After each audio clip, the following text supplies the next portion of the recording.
Goblin Market was received with delight by readers and critics alike for Christina Rossetti's musicality and experimental treatment of sound and sense.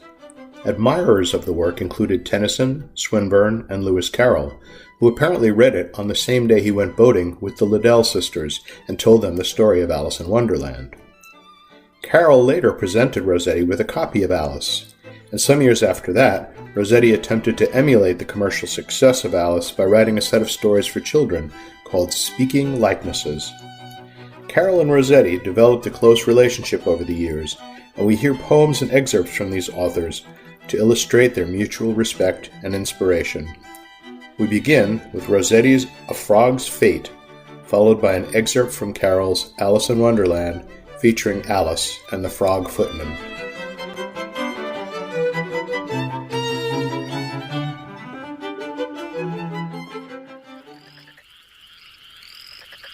Christina Rossetti, A Frog's Fate. Contemptuous of his home beyond the village and the village pond, a large-souled frog who spurned each byway hopped along the imperial highway. Nor grunting pig nor barking dog could disconcert so great a frog. The morning dew was lingering yet, his sides to cool, his tongue to wet. The night dew, when the night should come, a travelled frog would send him home. Not so, alas, the wayside grass sees him no more, not so, alas. A broad-wheel wagon, unawares, run him down his joy, his cares. From dying choke, one feeble croak, the frog's perpetual silence broke. Ye boy and frogs, ye great and small, even I am mortal after all. My road to fame turns out a wry way, I perish on the hideous highway, oh, for my old familiar byway. The choking frog sobbed and was gone. The wagoner strode whistling on, unconscious of the carnage done. Whistling that wagoner strode on, whistling, it may have happened so. A froggy would a-wooing go. A hypothetic frog trolled he, obtuse to a reality. O'er rich and poor, o'er great and small, such of a sight beset us all. The mangled frog abides incog, the uninteresting actual frog. The hypothetic frog alone is the one frog we dwell upon.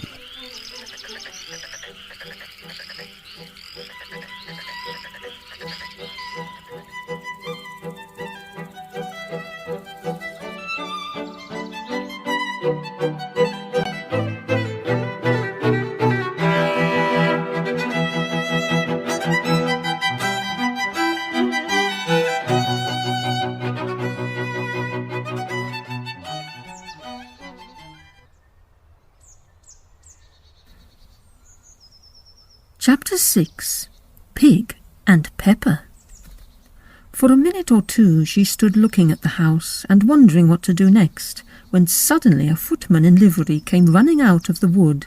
She considered him to be a footman because he was in livery. Otherwise, judging by his face only, she would have called him a fish, and rapped loudly at the door with his knuckles. It was opened by another footman in livery, with a round face and large eyes like a frog, and both footmen, Alice noticed, had powdered hair that curled all over their heads. She felt very curious to know what it was all about, and crept a little way out of the wood to listen. The fish footman began by producing from under his arm a great letter nearly as large as himself, and this he handed over to the other, saying in a solemn tone, "For the Duchess, an invitation, bloop, from the Queen, cloop, to play croquet, bloop." The frog footman repeated in the same solemn tone, only changing the order of the words a little. "From the Queen, bloop, an invitation, bloop, for the Duchess to play croquet, bloop." Then they both bowed low, and their curls got entangled together. Alice laughed so much at this that she had to run back into the wood for fear of their hearing her, and when she next peeped out, the fish footman was gone, and the other was sitting on the ground near the door, staring stupidly up into the sky. Alice went timidly up to the door and knocked. "There's no sort of use in knocking, bloop," said the footman, "and that for 2 reasons, bloop. First, because I'm on the same side of the door as you are, bloop. Secondly, because they're making such a noise inside, bloop. No one could possibly hear you, bloop." And certainly there was a most extraordinary noise going on within, a constant howling and sneezing, and every now and then a great crash, as if a dish or kettle had been broken to pieces. "Please then," said Alice, "how am I to get in?" "There might be some sense in your knocking, bloop," the footman went on without attending to her, "if we had the door between us, bloop. For instance, if you were inside, bloop, you might knock and I could let you out, you know." Bloop. He was looking up into the sky all the time he was speaking, and this Alice thought decidedly uncivil. "But perhaps he can't help it," she said to herself. "His eyes are so very nearly at the top of his head. But at any rate he might answer questions. How am I to get in?" she repeated aloud. "I shall sit here," bloop, the footman remarked, "till tomorrow." At this moment the door of the house opened and a large plate came skimming out, straight at the footman's head. It just grazed his nose and broke to pieces against one of the trees behind him. "Or next day, maybe, bloop," the footman continued in the same tone, exactly as if nothing had happened. "How am I to get in?" asked Alice again, in a louder tone. "Are you to get in at all?" bloop, said the footman. "That's the first question, bloop. You know, bloop." It was, no doubt, only Alice did not like to be told so. "It's really dreadful," she muttered to herself, "the way all the creatures argue. It's enough to drive one crazy." The footman seemed to think this a good opportunity for repeating his remark, with variations. "I shall sit here," he said, "on and off, bloop, for days and days, bloop." "But what am I to do?" said Alice. "Anything you like, bloop," said the footman, and began whistling. "Oh, there's no use in talking to him," said Alice desperately. "He's perfectly idiotic." And she opened the door and went in.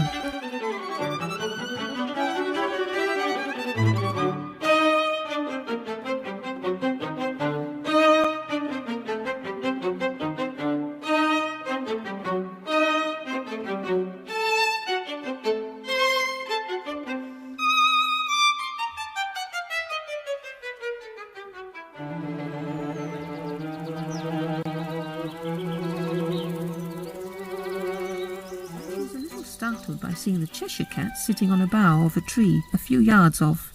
The cat only grinned when it saw Alice. It looked good-natured, she thought, still it had very long claws and a great many teeth, so she felt that it ought to be treated with respect. "Cheshire Puss," she began rather timidly, as she did not at all know whether it would like the name. However, it only grinned a little wider.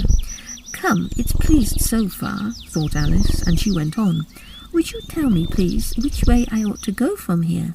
"That depends a good deal on where you want to get to," said the cat. "I don't much care where," said Alice. "Then it doesn't matter which way you go," said the cat. "So long as I get somewhere," Alice added as an explanation. "Oh, you're sure to do that," said the cat, "if you only walk long enough." Alice felt that this could not be denied, so she tried another question. "What sort of people live about here?" "In that direction," the cat said, waving its right paw round, "lives a hatter, and in that direction," waving the other paw, "lives a March hare. Visit either you like. They're both mad." "But I don't want to go among mad people," Alice remarked. "Oh, you can't help that," said the cat. "We're all mad here. I'm mad. You're mad." "How do you know I'm mad?" said Alice. You must be, said the cat, or you wouldn't have come here. Alice didn't think that proved it at all. However, she went on, and how do you know that you're mad? To begin with, said the cat, a dog's not mad. You grant that? I suppose so, said Alice. Well, then, the cat went on, you see, a dog growls when it's angry and wags its tail when it's pleased. Now I growl when I'm pleased and wag my tail when I'm angry. Therefore, I'm mad. I call it purring, not growling, said Alice. Call it what you like, said the cat. Do you play croquet with the Queen today? I should like it very much, said Alice, but I haven't been invited yet. You'll see me there, said the cat, and vanished. Alice was not much surprised at this. She was getting so used to queer things happening. While she was looking at the place where it had been, it suddenly appeared again. By the by, what became of the baby? Said the cat. I'd nearly forgotten to ask. It turned into a pig, Alice quietly said, just as if it had come back in a natural way. I thought it would, said the cat, and vanished again. Alice waited a little, half expecting to see it again, but it did not appear, and after a minute or two she walked on in the direction in which the March Hare was said to live.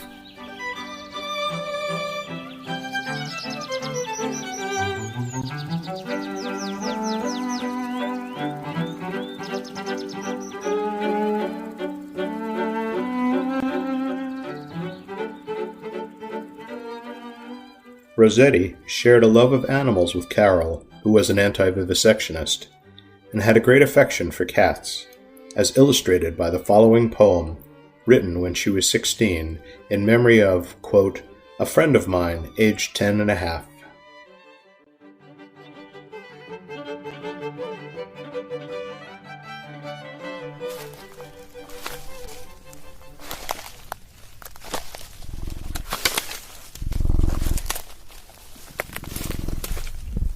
On the death of a cat, who shall tell the lady's grief when her cat was past relief?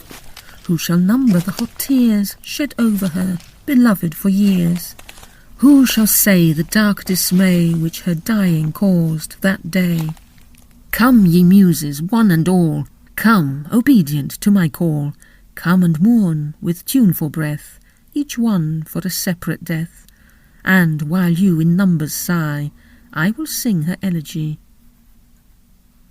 Of a noble race she came, and Grimalkin was her name. Young and old, full many a mouse felt the prowess of her house. Weak and strong, full many a rat cowered beneath her crushing pat. And the birds around the place shrank from her too close embrace. But one night, reft of her strength, she lay down and died at length.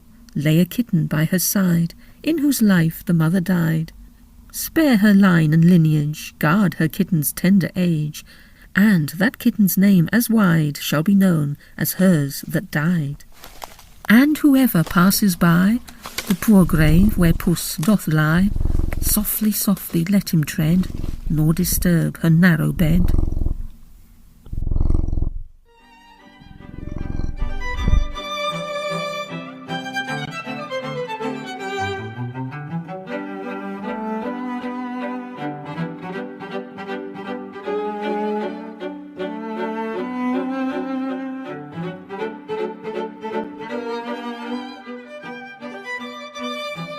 Rossetti is sometimes thought to have had a solitary personality, and may have suffered from melancholy at different times in her life. In the following poem, considered by some a very personal one, she draws again on nature and natural elements for her imagery.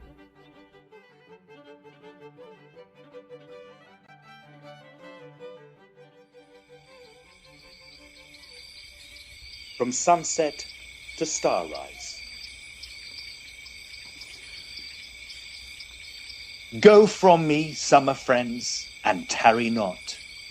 I am no summer friend, but wintry cold, a silly sheep benighted from the fold, a sluggard with a thorn-choked garden plot. Take counsel, sever from my lot your lot. Dwell in your pleasant places, hoard your gold, lest you with me should shiver on the wold, athirst and hungering on a barren spot. For I have hedged me with a thorny hedge. I live alone, I look to die alone. Yet sometimes, when a wind sighs through the sedge, ghosts of my buried years and friends come back. My heart goes sighing after swallows flown on sometime summer's unreturning track.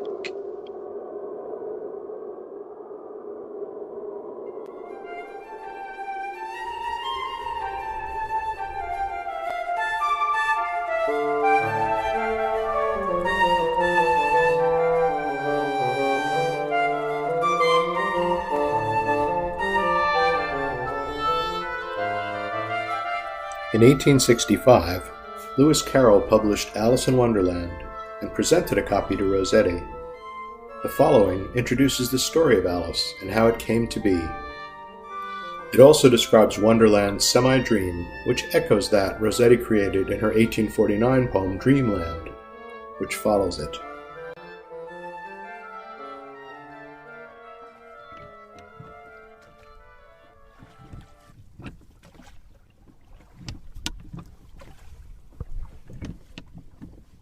All in the golden afternoon full leisurely we glide, for both our oars with little skill by little arms applied, while little hands make vain pretence our wanderings to guide. Ah, cruel three, in such an hour, beneath such dreamy weather, to beg a tale of breath too weak to stir the tiniest feather. Yet what can one poor voice avail against three tongues together? Imperious Prima flashes forth her edict to begin it. In gentler tones, Secunda hopes there will be nonsense in it, while Tertia interrupts the tale not more than once a minute. Anon, to sudden silence won, in fancy they pursue the dream child moving through a land of wonders wild and new, in friendly chat with bird or beast, and half believe it true. And ever, as the story drained the wells of fancy dry, and faintly strove that weary one to put the subject by, the rest next time, it is next time, the happy voices cry. Thus grew the tale of Wonderland, thus slowly, one by one. Its quaint events were hammered out, and now the tale is done.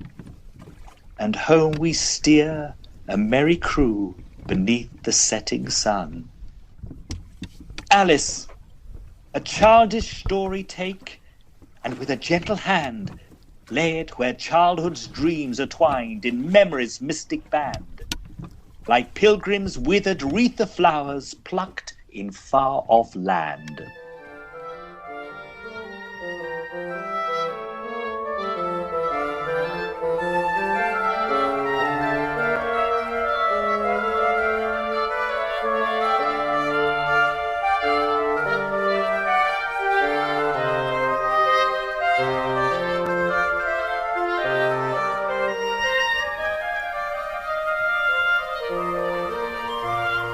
Dreamland.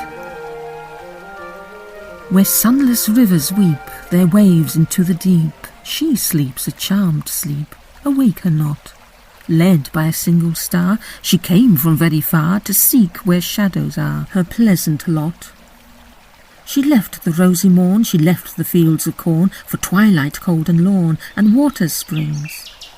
Through sleep as through a veil she sees the sky look pale, and hears the nightingale that sadly sings. Rest, rest, a perfect rest, shed over brow and breast, her face is toward the west, the purple land. She cannot see the grain ripening on hill and plain, she cannot feel the rain upon her hand. Rest, Rest for evermore upon a mossy shore. Rest, rest at the heart's core, till time shall cease. Sleep that no pain shall wake, night that no morn shall break, till joy shall overtake her perfect peace.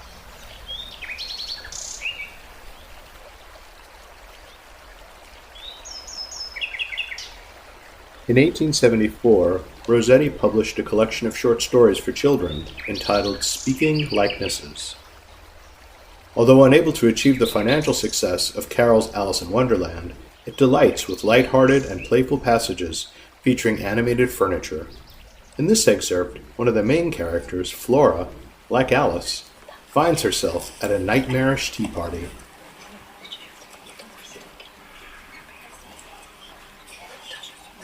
Every single boy and every single girl stared hard at Flora and went on staring, but not one of them offered her a chair or a cup of tea or anything else whatever.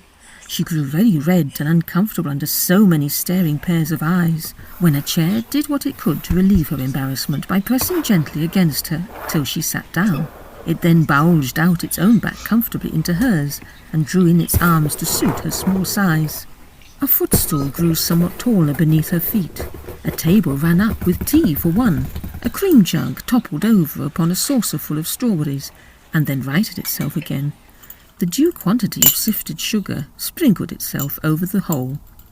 How could it sprinkle itself? Well, Jane, let us suppose it sprang up in its china basin like a fountain, and overflowed on one side only, but that, of course, the right side, whether it was right or left.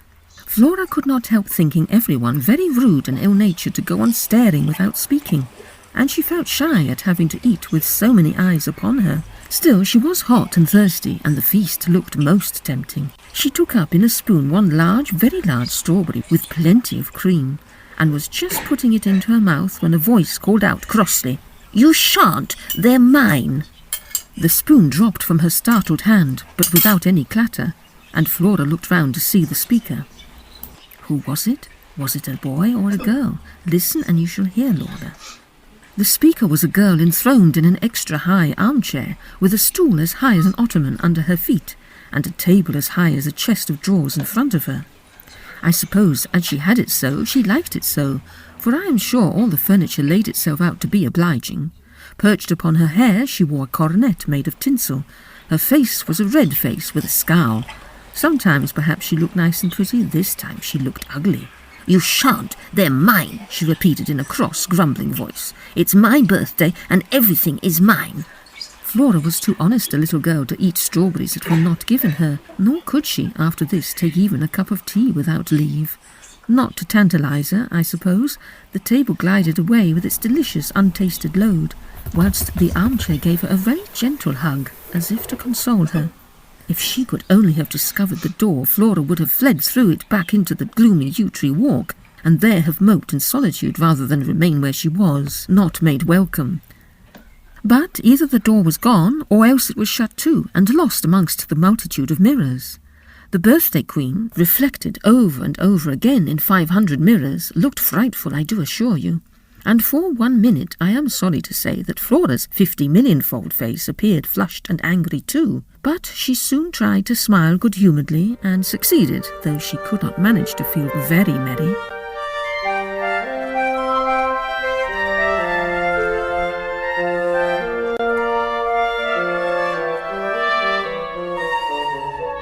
We close with Rossetti's poem, Who Has Seen the Wind?, which draws on nature to illustrate the impact of the unseen, in this case, the wind.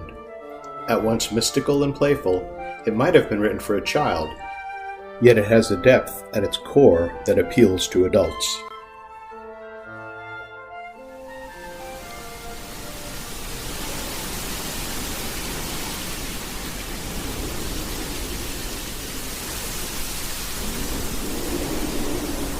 Who has seen the wind?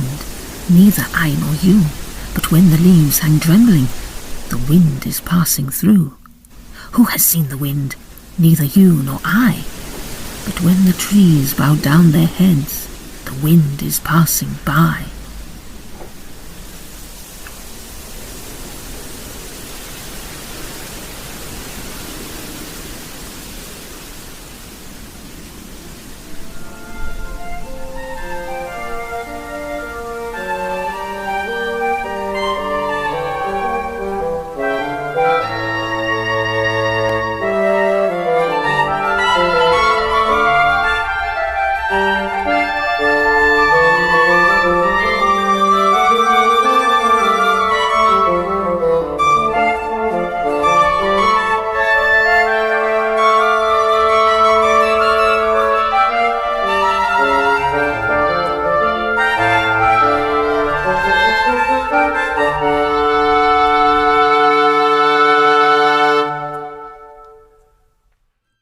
hope you have enjoyed listening to our dramatic reading. This performance featured Jonathan Brandt, Clive Marlowe, and Julia Warren, who also served as engineer. Arnold Anthony Schmidt was executive producer. Special thanks to KCBP FM 95 Radio in Modesto, where James Costello serves as general manager.